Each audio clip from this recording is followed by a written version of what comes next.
Dice que no, pero sí quería, porque supongo que habéis seguido a lo largo de la semana esta historia bastante desgarradora y a la vez que da pie para unas cuantas reflexiones en Irán, ¿no? Esta joven de nombre Mahsa Amini, ¿no? De 22 años, 22 años que la habían detenido porque llevaba mal colocado el velo, ¿no? Y luego murió en un hospital. La versión oficial dice que murió porque tenía un problema cardíaco y no sé qué, pero bueno, ha dado pie a manifestaciones y sobre todo ha dado pie a que nos acordemos todos de cómo funcionan algunas cosas en Irán.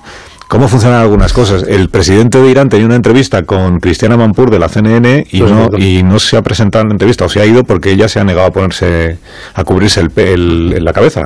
Y como ya el pelo a la vista, ha dicho que no... ¿Os acordáis de Ana Pastor? Que tuvo un momento igual con la madrinella. Sí, con la madrinella. Oye, pues a mí me ha hecho pensar este tema de Irán, ¿eh? Sí. Me ha hecho pensar en varias cosas. La primera, que hay países que sobreanalizamos. Venezuela es un ejemplo. Y otros que infraanalizamos. Irán es el ejemplo. Porque en Irán coinciden dos cosas. Un movimiento feminista más arraigado de lo que pensamos, con instantes estelares en los años 20, en los años 40, en los años 60, en la segunda parte de los 90 y ahora de nuevo.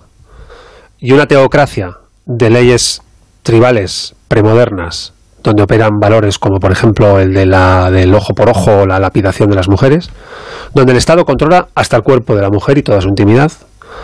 Controla, por ejemplo, con su legislación la concertación de matrimonios infantiles, la desigualdad en las herencias entre hombres y mujeres, la lapidación de estas cuando cometen delitos, el veto del marido a la posibilidad del trabajo de una mujer, la poligamia, hasta 3 mujeres puede elegir cada señor. De 40 millones de mujeres que hay en Irán, cada hombre puede tener 3. El uso estricto del velo y los controles callejeros de moralidad. El uso del velo, que se le veía algo de pelo, y un control de la policía de la moralidad, es el que ha llevado a esta chica de 22 años a ser asesinada por la policía del régimen, ¿no? Entonces me pregunto, ¿qué nos falta para prestarle el triple de atención a un país donde se está librando una batalla contra una teocracia fascista basada en leyes tribales que apaga la vida de la gente por el hecho de ser mujer y que está viviendo estos días unas movilizaciones como no se habían visto nunca, de mujeres y hombres que ya le han perdido el miedo y que han decidido plantar cara a esto? Así que creo que en la infravaloración que hemos hecho, o infraatención que le hemos prestado a Irán, quizá un país más complejo con otro idioma, el farsi que no lo comprendemos, con menos corresponsalías de medios de comunicación que los que tienen otros lugares que hablan nuestra lengua, pues creo que tenemos un déficit de atención y creo que en Irán está pasando algo muy gordo y muy grande y que habla mucho de los combates de este siglo y de las luchas de esta década. Pues me parece muy sugerente este ángulo del que lo abordas, no prestarle suficiente atención, porque es verdad que aquí hay muchos analistas de la realidad internacional y que enseguida se posicionan, y lo hemos visto hace poco, el proceso constituyente en Chile. Oye, aquí en España se abrían debates sobre qué pasaba con la Constitución chilena, y de hecho a nosotros nos dio pie incluso a un debate. Oye, ¿qué está pasando? Bueno, y hay mucha gente que enseguida señala sobre las injusticias que suceden en países occidentales. Bueno, ¿por qué callan ante semejantes atropellos a los derechos humanos y singularmente a los derechos de la mujer en Irán? A mí esta hipocresía también me lleva a los demonios.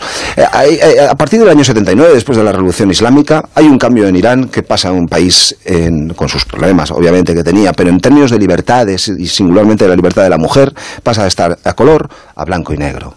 Y no hay más que ver fotografías, no hace falta ir a películas o a testimonios audiovisuales, sino a fotografías para ver mujeres en minifalda, paseando con libertad por las calles de Teherán, desenvolviéndose con la libertad propia de un país desarrollado, que era Irán, y puntero en muchas circunstancias.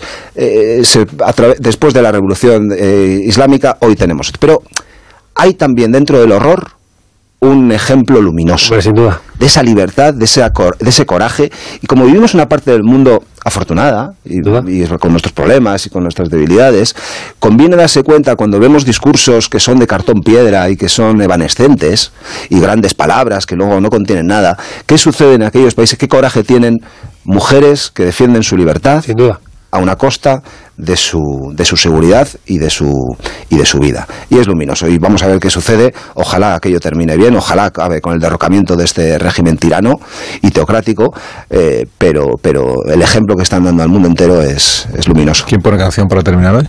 Yo, es que me ha venido esta mañana. Miso, firme. Oye, a mí me gustaría tratar un poco más Irán, si nos dejas. Pues Irán, y concordando a Irán. No está mal, no está mal. Bueno, que soy muy feliz. 5 minutos y llegamos a las noticias.